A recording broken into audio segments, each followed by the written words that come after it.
Bonjour à tous, nous sommes le 2 novembre 2023. Je vous fais une courte annonce parce que plusieurs personnes m'ont écrit pour savoir de quelle façon ils pouvaient m'aider financièrement ou aider le ministère. Eh bien, je vais vous dire, la meilleure façon, c'est de passer par le site de Plein Feu sur l'Orjus. Vous avez ici à droite un bouton Donation. Vous avez maintenant la possibilité de mettre un message si vous voulez que ça me revienne. Vous pouvez mettre une note pour Isdolem, eh bien, ça va me revenir, ça va m'être transmis, ou vous pouvez l'envoyer tout simplement à plein feu. Bref, jusqu'à date, on passe ici la donation par une association qui s'appelle LGRE.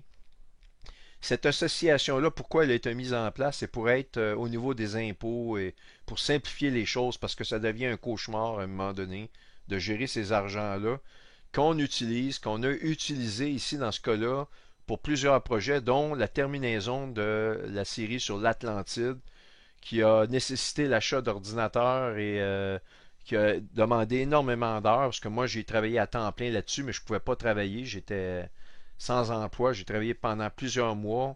J'avais des offres d'emploi que je refusais pour faire ce projet-là.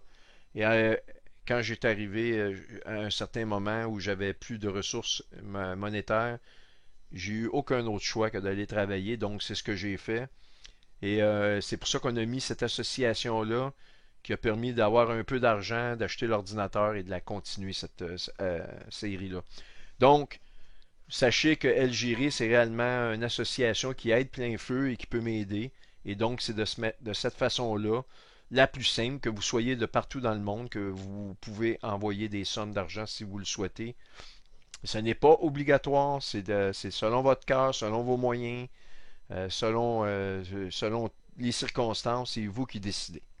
Maintenant, ceci étant dit, je veux vous parler du calendrier d'Enoch. Le calendrier d'Enoch est très mal interprété par les scientifiques, la plupart des scientifiques aujourd'hui, parce qu'ils ne tiennent pas en compte que la rotation de la Terre faisait en sorte qu'il y avait 364 jours dans une année, c'est-à-dire du moment que la Terre, vous avez, mettons, imaginez-vous le Soleil ici au centre, vous avez la Terre qui est à cette position-là.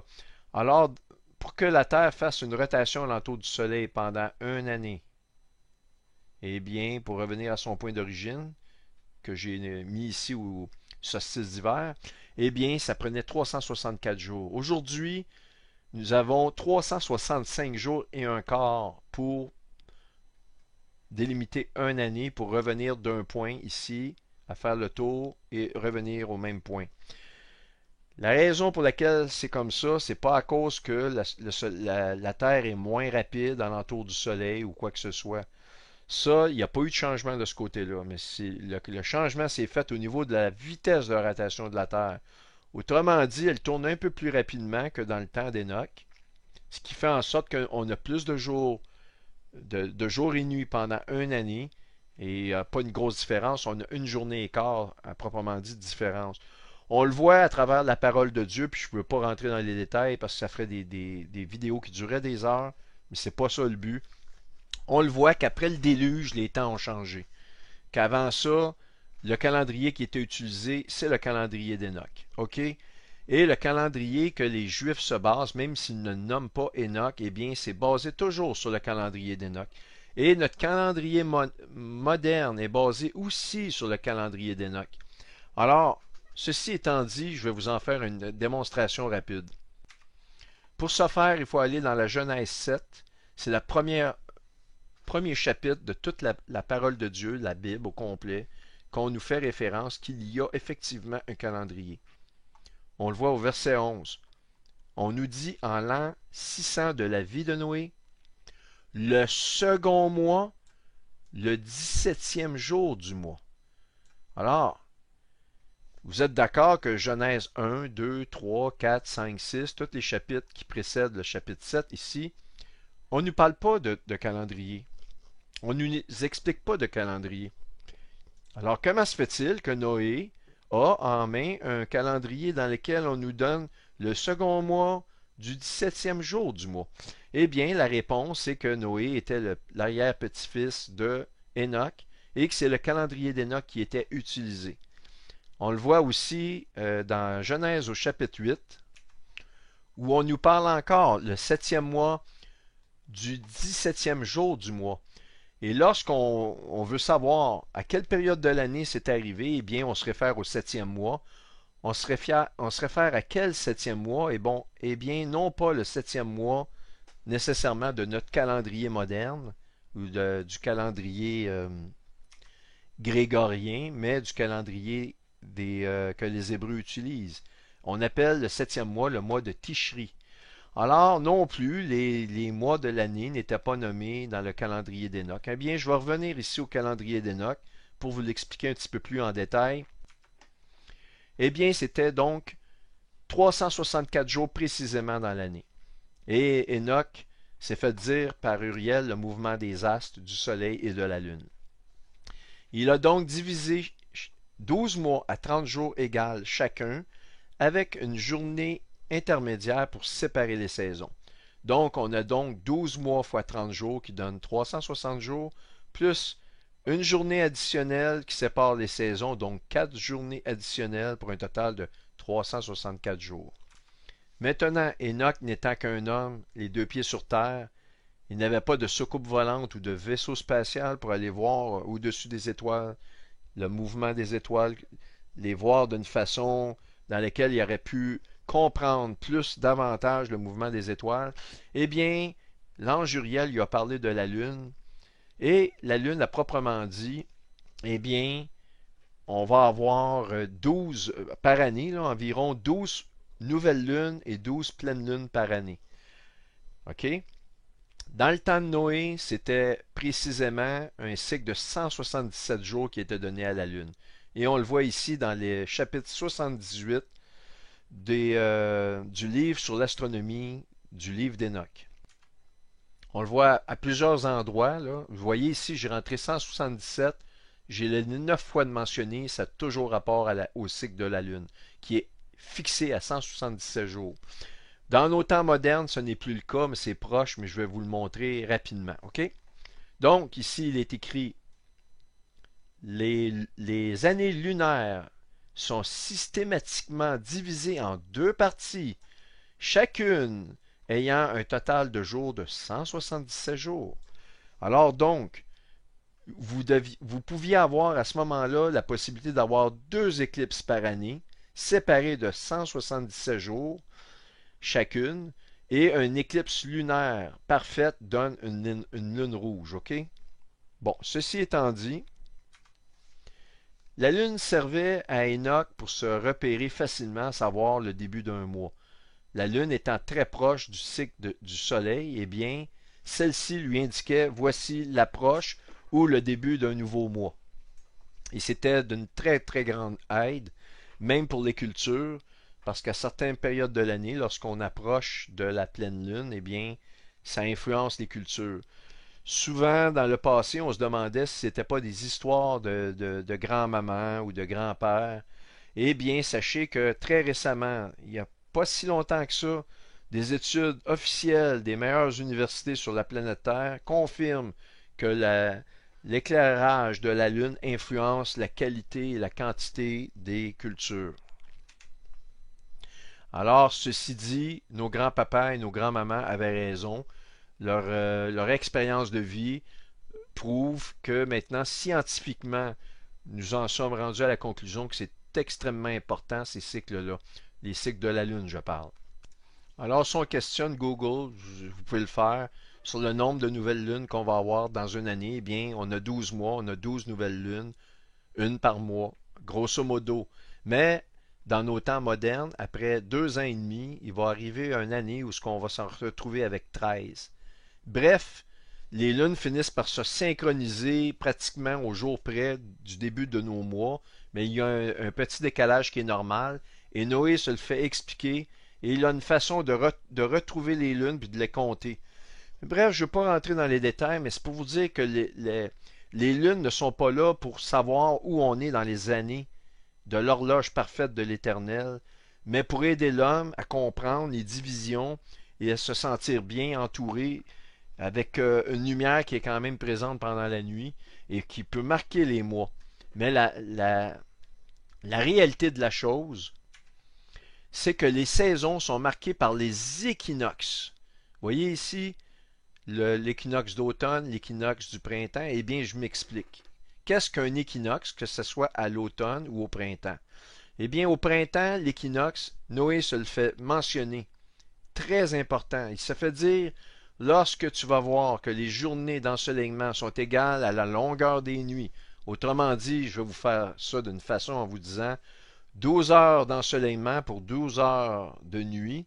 Alors, dans une journée de 24 heures séparée du jour de la nuit, eh bien, sache que tu as rentré dans une nouvelle saison.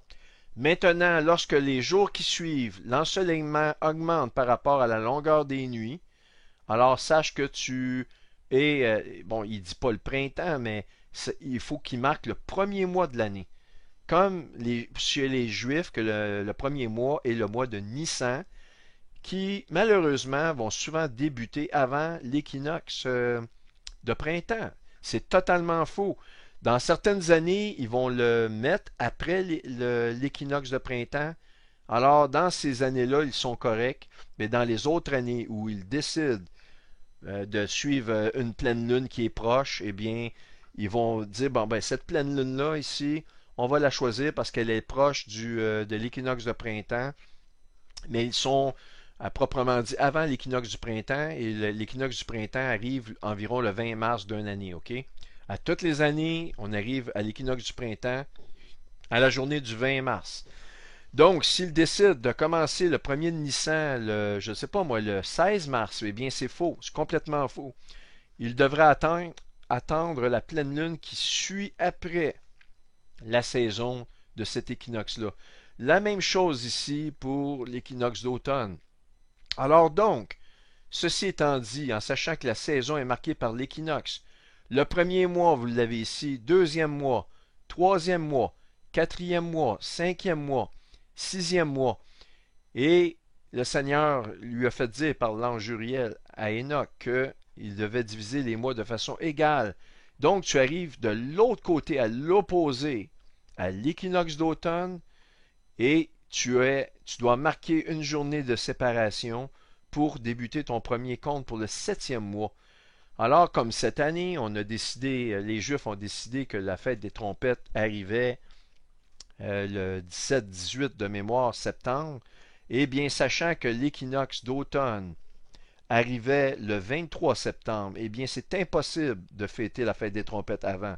Ils sont donc complètement environ 3 semaines à quasiment un mois en dehors des dates. Alors, maintenant, il y a deux choses dans la parole de Dieu. On peut aller voir notamment dans le livre de Lévitique, chapitre 23, toutes les fêtes de l'Éternel qui sont expliquées. On va vous dire, on commence ici. Les fêtes de l'Éternel que vous publierez seront des saintes convocations. Voici quelles sont mes fêtes. On nous dit, on travaillera 6 jours, mais le septième jour est le sabbat, le jour du repos. Il y aura une sainte convocation. Vous ferez aucun ouvrage. C'est le Shabbat de l'Éternel. Donc, dans une semaine, il y a une journée à proprement dit, le septième jour, que les Juifs doivent cesser de travailler. Maintenant, pour les fêtes qui nous concernent, voici les fêtes de l'Éternel, les saintes convocations que vous publierez à leur temps fixé.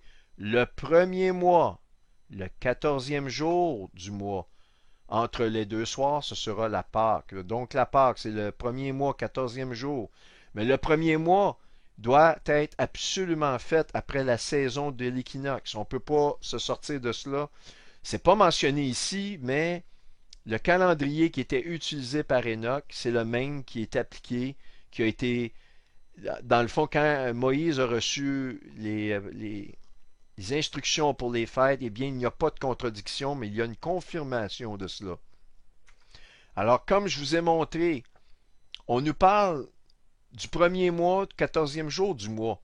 Mais entre Genèse 7 que je vous ai montré tout à l'heure, où Noé, dans le livre de Noé, où on nous parle pas dans le livre de Noé, mais dans le Genèse 7, qu'on nous parle de Noé, et qu'on nous dit qu'en l'an 600 de la vie de Noé, le second mois, du 17e jour du mois, il y avait déjà un calendrier. Eh bien, dans le livre de Lévitique, c'est la même chose. Il n'y a absolument rien entre le livre de Genèse et Lévitique qui nous parle d'un nouveau calendrier que les Juifs devaient appliquer. Alors donc, les saisons, c'est une loi immuable. Elles doivent être respectées par les équinoxes. Et les équinoxes sont réellement très rassembleurs et réconfortants parce qu'on ne peut pas se tromper à partir de là. Maintenant, vous ne trouverez nullement mention du mot lune dans tout le Lévitique chapitre 23. La lune n'est jamais mentionnée à aucun endroit. Je pourrais prendre du temps pour vous parler, parle aux enfants d'Israël et dit le septième mois, le premier jour du mois, vous aurez un jour de repos publié selon les trompettes, publié au son des trompettes, une sainte convocation, c'est la fête des trompettes. Voyez-vous, le septième mois, le premier jour du mois. Alors donc, c'est le septième mois, c'est pas le sixième. Il faut que ce n'est pas expliqué à l'intérieur de cela, mais c'est un mystère. Mais le livre d'Enoch est un livre inspiré qui a été retiré de la parole de Dieu qui n'aurait pas dû l'être. Et à ce titre-là, je vous dis ceci. Et regardez la date, mais ça fait longtemps qu'ils ont trouvé la confirmation du calendrier d'Enoch dans les rouleaux de la mer morte. Les rouleaux de la mer morte, les mêmes rouleaux de la mer morte qui ont confirmé les écrits de la Bible qu'on a aujourd'hui comme authentiques. C'est incroyable. Je vais vous en parler un peu de cela parce que malheureusement, j'aimerais vous faire des vidéos de plusieurs heures, mais là, je ne peux pas me le permettre, OK? Donc, voyez-vous, le 27 août 2023, est-ce que c'est assez récent? Et donc, une nouvelle découverte qui prouve quoi? Qui prouve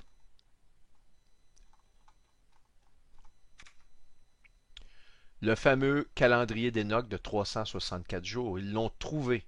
Alors donc, soit Dieu est un menteur, ou les scientifiques sont, je voulais dire stupides, mais je ne veux pas dire stupides, sont perdus de croire qu'ils sont dans un monde qui ne bougera jamais, qui ne se passera jamais rien de mal.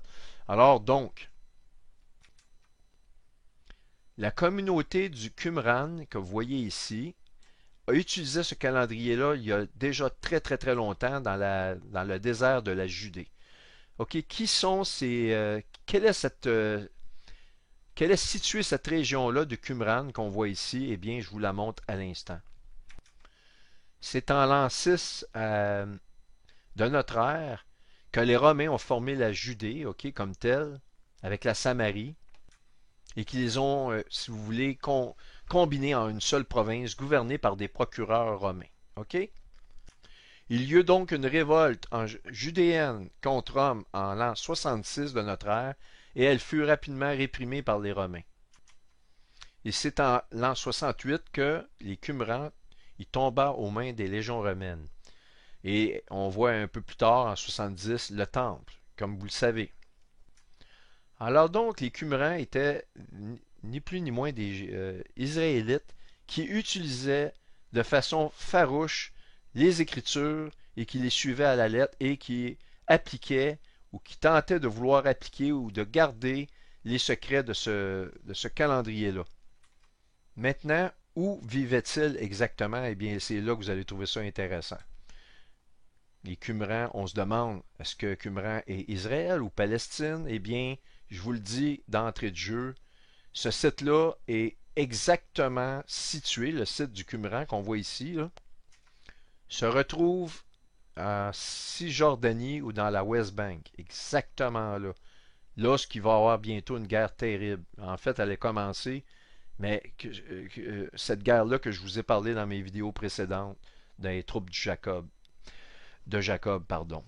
Alors donc, il y a eu évidemment une bataille à savoir, oui, c'est les Palestiniens, ça appartient aux Juifs, non la Palestine, la même guerre qu'on voit là. Eh bien, sachez que les grottes sont reconnues en Israël comme un site du patrimoine national, bien qu'elles se trouvent dans les territoires palestiniens occupés. En tant que tel, la désignation a suscité évidemment des critiques, mais ce site-là est vraiment l'héritage d'Israël. Et c'est réellement le cas. Alors donc, ceci dit, sachant que avant le déluge, les journées étaient parfaitement de 300, pas les journées, mais les années étaient, étaient comprises en 364 jours exactement, Eh bien, sachant que même si on a eu une augmentation de la vitesse de la rotation qui fait que maintenant on a 365 et un quart par année, eh bien, ce n'est pas grave parce qu'on a les points de référence qui sont les équinoxes que vous voyez ici. Eh bien, l'équinoxe, qu'est-ce que c'est? C'est que c'est le moment de l'année où la Terre est éclairée à son équateur, que la durée des jours à l'équateur par rapport à la journée des nuits est égale. C'est tout simplement ça. Et on va se baser sur l'hémisphère nord comme référence. Alors moi, j'ai été voir vite vite, parce qu'on nous parle dans le livre d'Enoch d'un cycle de 177 jours pour la Lune. J'ai été voir dans le site de la NASA des décennies comme 1961 à 80, 2001 à 2010. J'en ai regardé quelques-unes pour voir le différentiel de jours entre certaines éclipses totales. Et la réponse, c'est que ça peut varier, mais vous allez voir, ça se tient toujours proche du 177 jours tel que prescrit ou tel que dévoilé à Enoch. Si je prends par exemple ces trois éclipses-là, celle du 29 janvier 1953 au 26 juillet 1953, des éclipses totales, je vous rappelle, c'est des lunes rouges, eh bien, j'ai un total de 178 jours. Si je prends celle du 26 juillet 53 à la suivante, qui est le 19 janvier 54, j'ai 177 jours. Donc, j'avais 178. Je tombe à 177.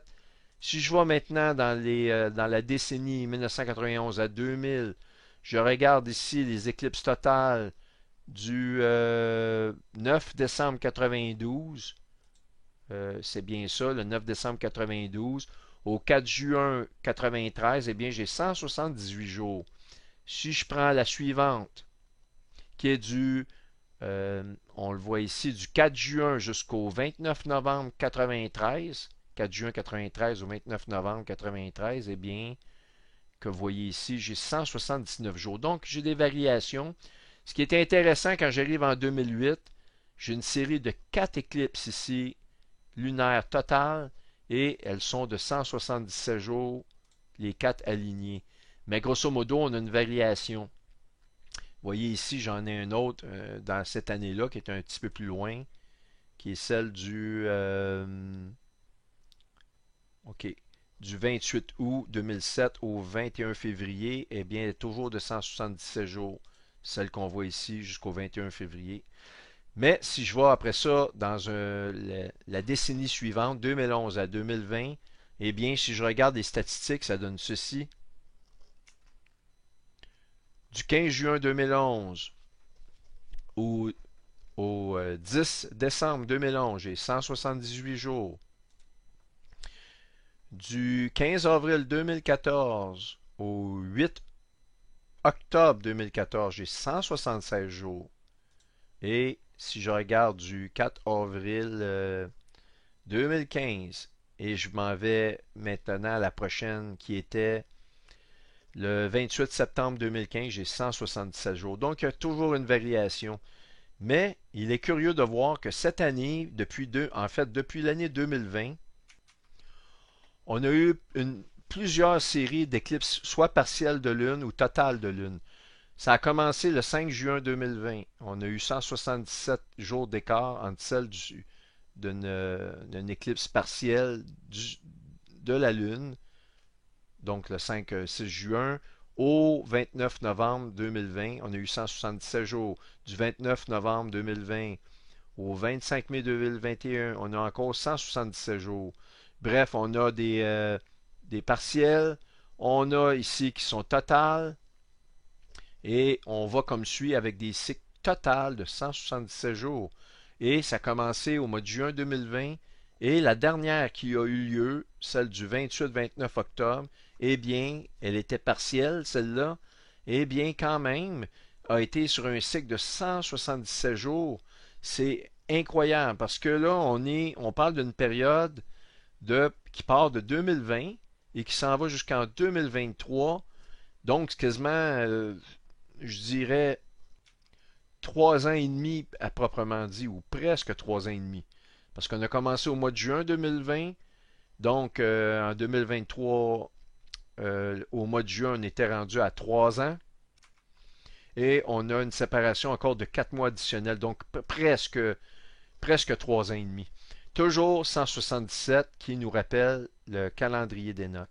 Maintenant, j'ai appliqué ce fameux calendrier d'Enoch-là, et si les Juifs l'avaient respecté, c'est-à-dire que je dois aller vérifier ceci, et je dois trouver la nouvelle lune après l'équinoxe d'automne.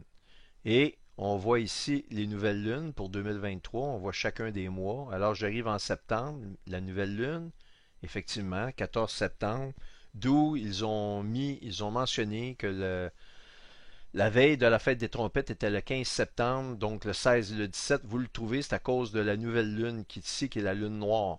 Mais celle-ci, elle se produit avant le 23 septembre, qui est l'équinoxe. Donc je dois choisir la prochaine nouvelle lune qui m'amène au 14 octobre. Le fameux 14 octobre que je vous ai montré. Voici la nouvelle lune. Et donc, elle devrait marquer le début du 7e mois, ou à tout le moins, le 7e mois doit absolument débuter après l'équinoxe d'automne. Alors donc, ceci étant dit, si on applique le calendrier d'Enoch, on a donc cette nouvelle lune-là qui marque le début du 7e mois.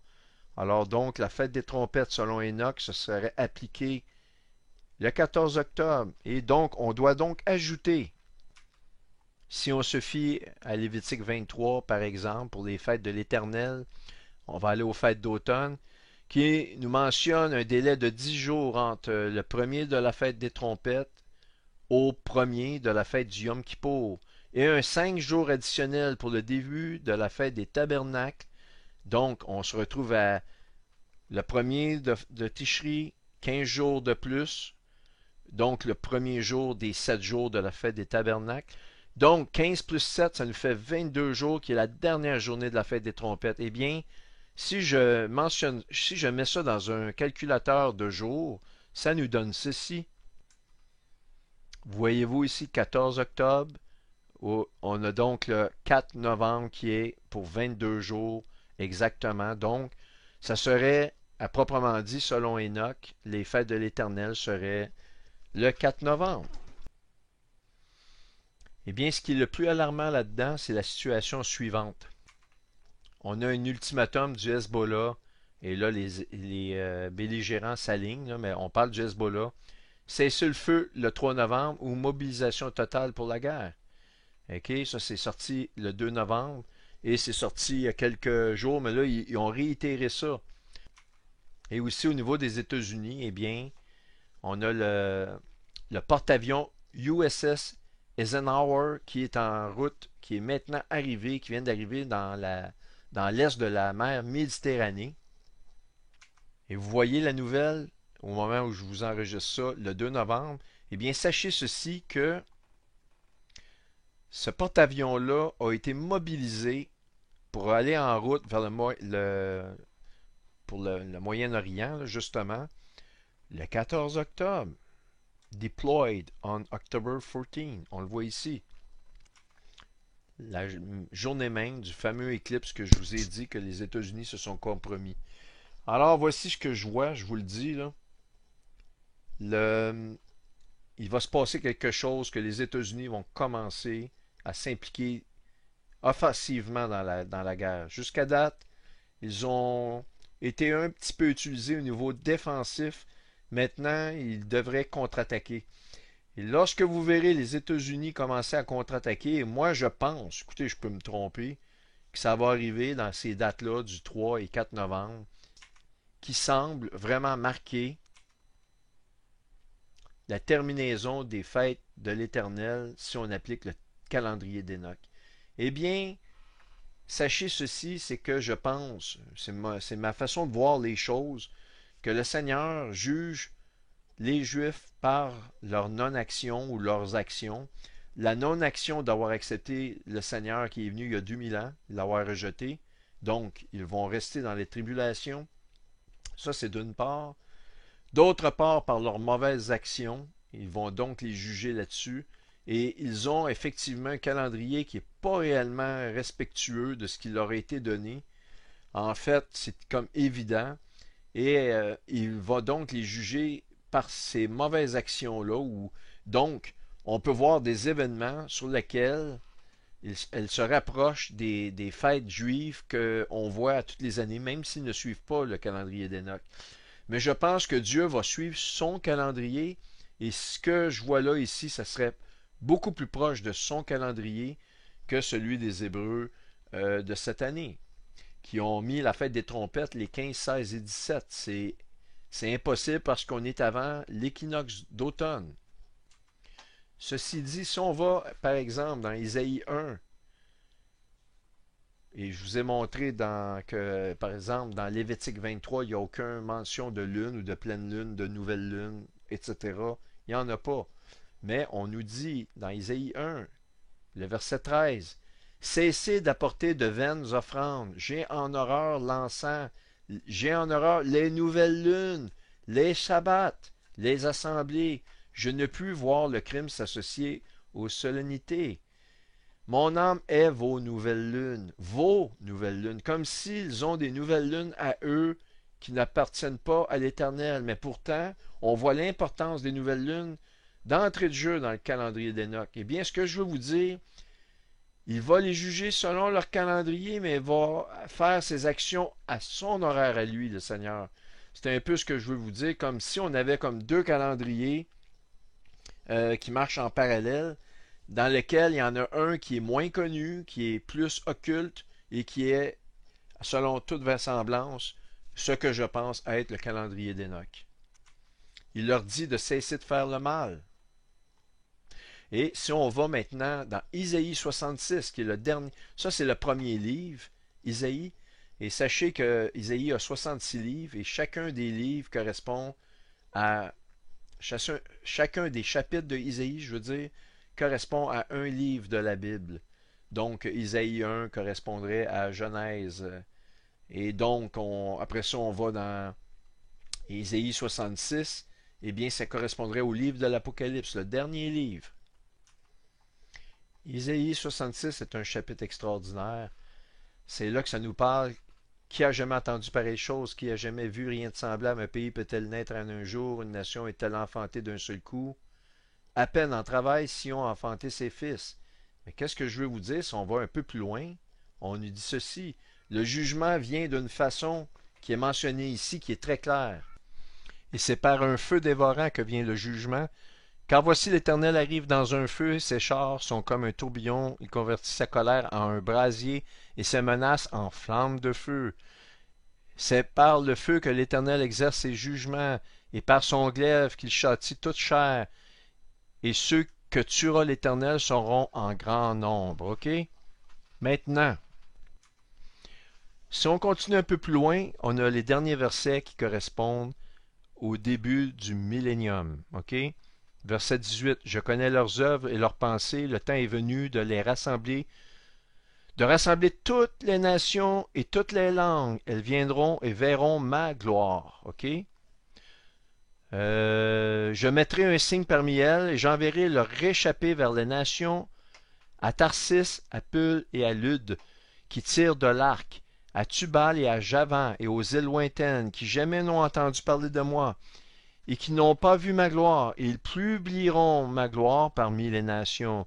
Ils amèneront tous vos frères du milieu de toutes les nations en offrande à l'Éternel, sur des chevaux, des chars et des litières, sur des mulets et des dromadaires, à ma montagne sainte, à Jérusalem, dit l'Éternel, comme les enfants d'Israël apportent leur offrande dans un vase pur à la maison de l'Éternel. Si on va, on saute au verset 22. Car comme les nouveaux cieux et la nouvelle terre que je vais créer, subsisteront devant moi, dit l'Éternel, ainsi subsisteront votre postérité et votre nom. Donc, on voit que c'est comme le début du millénium après la tribulation, et au verset 24, c'est extrêmement important. Et quand on sortira, on verra les cadavres des hommes qui se sont rebellés contre moi, car leur ver ne mourra point et leur feu ne s'éteindra point. Et ils seront pour toute chair un objet d'horreur. Alors, ici, je vous demande de me dire comment on peut avoir des morts, des cadavres d'hommes pendant le millénium qui va durer 1000 ans. On est au début du millénium, mais il n'y a pas de limite ici, on ne donne pas de limite de temps. Donc, la personne meurt, elle meurt pendant les tribulations, son cadavre reste là. 7 ans après, le millénium débute, le cadavre reste là, les gens le voient. 100 ans après, dans le millénium, le cadavre est encore là, les gens le voient. 500 ans, le cadavre est encore là. Eh bien, il y a un mystère ici à résoudre et je vais vous en donner la réponse. Notez bien, les cadavres des hommes qui se sont rebellés contre moi, car leur ver ne mourra point et leur feu ne s'éteindra point. Eh bien, sachez que lors d'une explosion nucléaire, eh bien, le corps de la personne va souvent projeter son ombre dans la pierre et va demeurer là de façon pratiquement éternelle. Regardez ceci. Ici, c'est un court article de CBC. On voit ici une courte vidéo de 30 quelques secondes que je vais vous montrer. The new Hiroshima looks normal enough, a place of wide streets and white concrete. But for a Japanese town, there is hardly any movement, hardly any noise. The soul was ripped out of this place, burned into the ground like the shadow of a man on the steps of the Sumitomo Bank. The memory deliberately preserved like the dome of the old exhibition hall. The bomb exploded right above it. Bon, ben, ça nous parle de la bombe d'Hiroshima. L'ombre que vous avez vue, c'est une personne qui se tenait dans les escaliers dans laquelle, après avoir été sublimée sur place, son ombre est restée imprégnée dans la pierre qui consiste les escaliers que vous voyez là. Je vous montre d'autres photos ici. Ils appellent ça les ombres sombres. Et les gens qui vont à Hiroshima, qui voient ça, en ont des frissons, ils ressentent un sentiment de mort, d'horreur le plus profond qui vient chercher même les personnes les plus dures, ok? Et voyez-vous ici, c'est une personne qui était assise au moment de l'explosion. On voit son corps est encore imprégné dans la pierre. On voit ici, encore un peu plus bas, une autre image. Attendez un instant. Je vais y arriver. Bon, on la voit ici dans l'escalier. Voyez-vous même qui tenait une canne. Vous la voyez très, très, très bien. Alors, si on retourne à ce que la parole de Dieu nous dit dans le livre d'Ésaïe au chapitre 66, quand on nous dit qu'on va voir les cadavres des hommes qui se sont rebellés contre moi, oui, parce qu'ils sont morts, notamment, beaucoup vont périr par des explosions nucléaires. Car leur ver ne mourra point et leur feu ne s'éteindra point. Alors c'est un feu d'une intensité au-delà de 1800 degrés qui va sublimer le corps de la personne, qui va tomber en, si vous voulez, qui va être désagrégé, mais qui va laisser la projection de son ongle qui va être encrypté ou imprégné dans la pierre. À plusieurs endroits, on va voir ces corps-là, non pas seulement à Hiroshima. Et Hiroshima, c'est la Babylone qui a envoyé cette bombe-là, ces deux bombes-là, en fait, Hiroshima et Nagasaki, et ce fut l'œuvre du projet Manhattan. Maintenant, le ver ici, le mot ver ici, je vais vous dire une chose, on le retrouve notamment dans les psaumes 22, on va y aller ensemble. Les psaumes 22, c'est drôle, hein? Je vous ai montré le calendrier d'Enoch, 22 jours après l'éclipse du 14. Je vous ai dit Supertramp, 22 ans comme 22 jours de Supertramp aux chansons qu'ils ont produites jusqu'à la tombée des tours. De la tombée des tours à cette année, encore 22 ans. Le chiffre 22 revient constamment. Alors, c'est le Seigneur. Il dit, mon Dieu, je crie le jour, tu ne me réponds pas la nuit, et je n'ai point de repos. Pourtant, tu es le Saint, tu sièges au milieu des louanges d'Israël. Et toi, se souciant nos pères, se confiaient nos, pardon, en toi se confiaient nos pères. Ils se confiaient et tu les délivrais. Ils criaient à toi et ils étaient sauvés. Ils se confiaient en toi et tu n'étais point confus. Et ils n'étaient point confus. J'ai de la misère un peu avec mes yeux, je suis désolé. Et moi, je suis un ver et non un homme, le pauvre des hommes et le méprisé du peuple. C'est le Seigneur qui parle et il dit lui-même qu'il est un ver. Imaginez-vous. Mais là maintenant, je vais vous montrer. Vous avez vu Isaïe 66. Car leur ver ne mourra point et le feu de leur corps ne s'éteindra point, non, parce qu'il est encrypté dans la pierre suite à un événement atomique. Et bien donc, si on revient au vers ici qu'on a là, et on va aller dans la concordance. Les psaumes 22, verset 6, warm, qui veut dire un ver en anglais, ben, en français, le mot warm en anglais veut dire ver en français.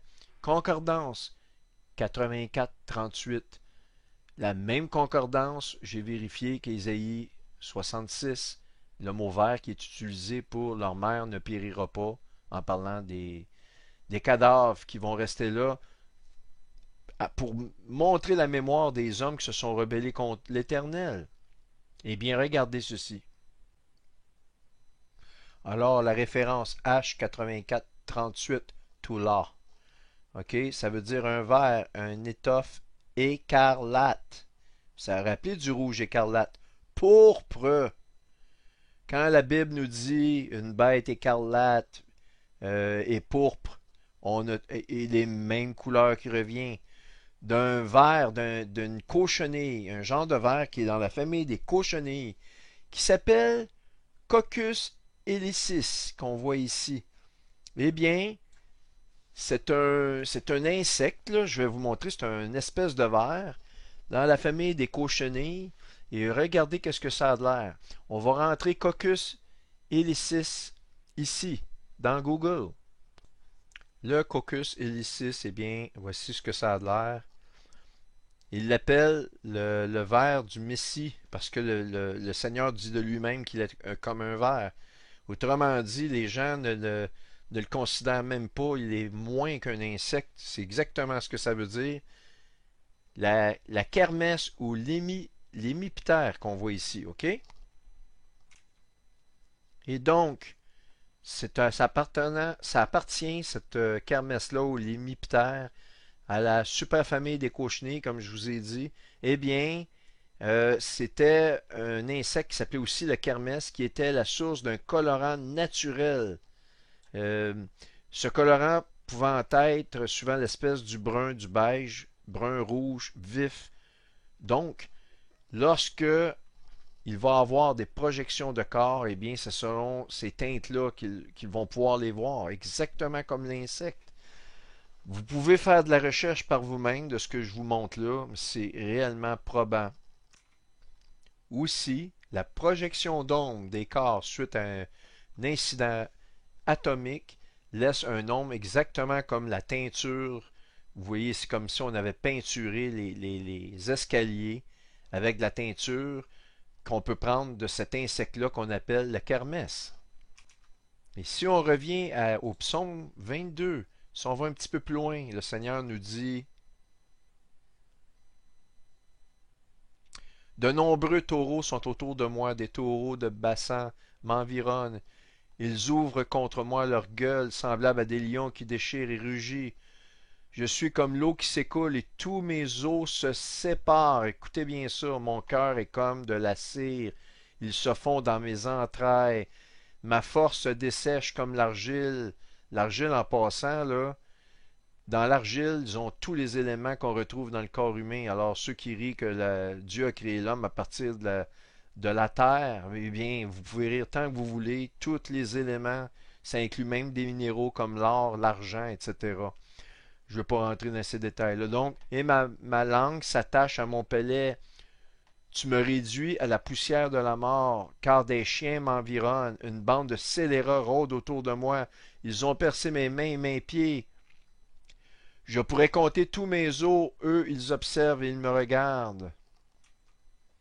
Alors donc, quand il parle que ses os se séparent, que son cœur est comme de la cire, ils se fond dans ses entrailles, eh bien, lorsqu'on regarde la description que sa langue s'attache à son palais et qu'il est réduit à la poussière de la mort, et c'est à peu près ce qu'on peut voir d'une mort par radiation suite à une bombe atomique.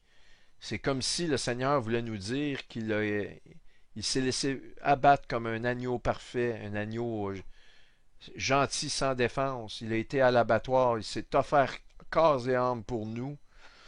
Et que maintenant, quand le jugement va arriver, après un certain temps, ceux qui ne l'ont pas accepté, eh bien, vont ravoir, si vous voulez, la monnaie de leur pièce. Parce que écoutez, sa force se dessèche comme l'argile. On a réellement une description qui est très poignante. Tant qu'à moi, quand je lis ça, j'ai un peu les larmes aux yeux qui me viennent. Bref, je ne voulais pas faire cette vidéo-là trop longue. J'espère que vous l'avez appréciée. Je vous remercie de votre écoute et surveillez en fin de semaine. Je pense que les États-Unis vont commencer à passer de la défensive à l'offensive. Et sachez que lorsque vous verrez ça, lorsque vous verrez les bombardements que je pense être en Iran, que je pense être en Syrie, en Irak, au Liban et à l'intérieur de la West Bank ou de la Cisjordanie par les États-Unis, qui n'est pas exclu d'être en équipe avec Israël, mais lorsque vous verrez l'action des États-Unis dans l'un ou dans ces pays-là, eh bien, vous pouvez mettre sur un calendrier cette date-là et pour vous dire qu'on va partir. Ça peut arriver dans une heure après une autre heure, ça peut arriver dans la journée. Vous pouvez être en train de faire une activité quelconque et sachez que vous n'aurez peut-être pas le temps de la terminer. On est réellement proche. Alors, merci de votre écoute. Soyez tous